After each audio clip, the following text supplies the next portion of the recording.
안녕하세요, 여러분. 메르의 블로그 유튜브입니다.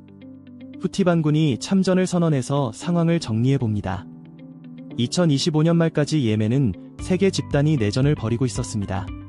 2026년 1월 사우디의 지원을 받는 정부군이 남부과도 위원회를 해산시키는 데 성공하며 후티 반군과 정부군 간 2파전이 됩니다. 예멘 정부군은 사우디와 같은 수니파이고 후티 반군은 이란과 같은 시아파입니다. 천년 가깝게 앙숙인 수니파와 시아파 간 2파전이 된 것입니다. 시아파 반군을 후티 반군이라고 부르는 이유는 반군 지도자 이름을 딴 것입니다.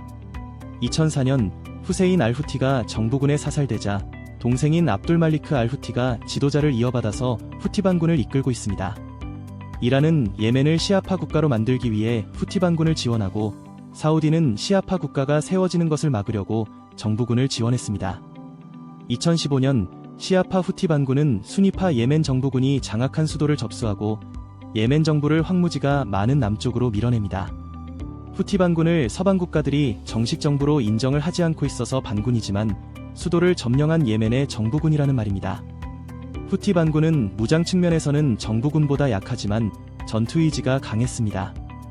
사우디에게 첨단 무기를 받는 예멘 정부군은 조금만 불리하면 항복을 하는데 후티 반군은 죽을 때까지 싸우는 경우가 대부분입니다.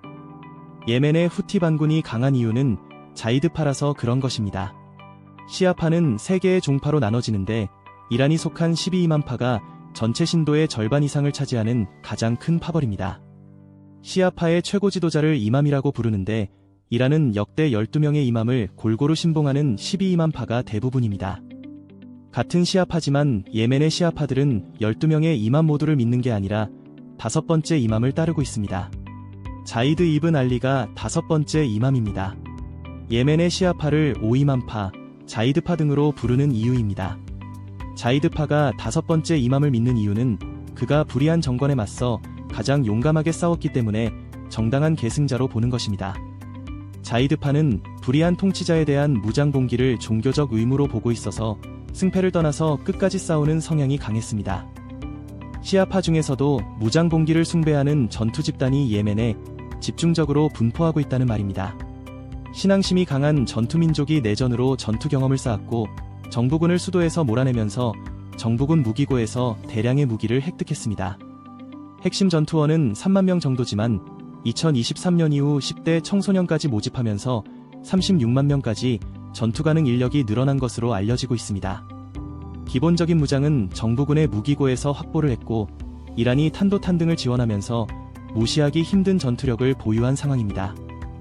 전투 성향이 강한 후티 반군이 미국과 이스라엘의 이란 공격에 조용한 것이 이상했었습니다. 2026년 3월 28일 후티 반군이 이스라엘을 향해 탄도미사일을 발사하며 참전을 선언했습니다. 2026년 2월 28일 이란 전쟁 발발 이후 한 달 만에 처음으로 이스라엘을 공격한 것입니다. 후티 반군은 이란 등에 대한 공격이 중단될 때까지 작전을 계속하겠다라고 밝히고 있습니다. 후티 반군이 점령한 예멘에서 이스라엘까지는 2000km 정도로 이란보다 더 먼 거리입니다. 장거리 탄도미사일이나 드론 정도로만 공격이 가능한 거리입니다. 한 번씩 이스라엘로 장거리 탄도미사일을 발사하며 존재감을 보이지만 홍해를 지나가는 선박들이 주요 공격 대상입니다. 홍해가 좁아지는 곳에 호르무즈 해협보다도 좁은 바브 엘만데브 해협이 있습니다. 폭이 29km밖에 안 되는 곳이라 드론 등을 발사하면 민간 선박이 홍해를 쉽게 지나갈 수 없게 됩니다.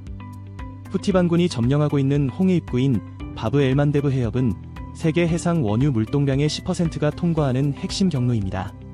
이란이 호르무즈 해협을 막고 있는 상황에서 후티 반군이 홍해까지 위협을 하면 원유 수급과 물류에는 문제가 생기게 됩니다.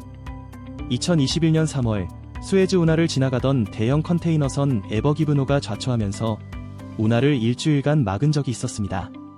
3월 23일부터 3월 29일까지 수에즈 운하를 6일간 막았는데 세계 물류에는 큰 혼선이 왔었습니다. 2024년 후티 반군이 홍해를 지나가는 선박을 공격했을 때 홍해를 통과하는 선박이 70%가 감소했었습니다. 과거와 다른 점은 호르무즈 해협과 홍해가 동시에 막히는 상황이 처음 생기는 것입니다. 사우디는 호르무즈 해협이 막히자 파이프라인을 통해서 원유의 일부를 홍해로 빼고 있습니다. 이런 물량까지 추가로 막힐 수 있는 것입니다. 한 줄 코멘트. 후티반군은 홍해를 막을 만한 군사력이 있고 참전을 선언한 상황입니다. 호르무즈 해협과 홍해가 동시에 막히는 가정도 추가해야 할 것 같습니다. 홍해로 우회해서 한국으로 들어오는 일부 원유까지 추가로 막힐 수 있는 상황이 발생했습니다. 오늘 내용이 좋았다면 구독과 좋아요 부탁드려요. 여러분의 응원이 큰 힘이 됩니다.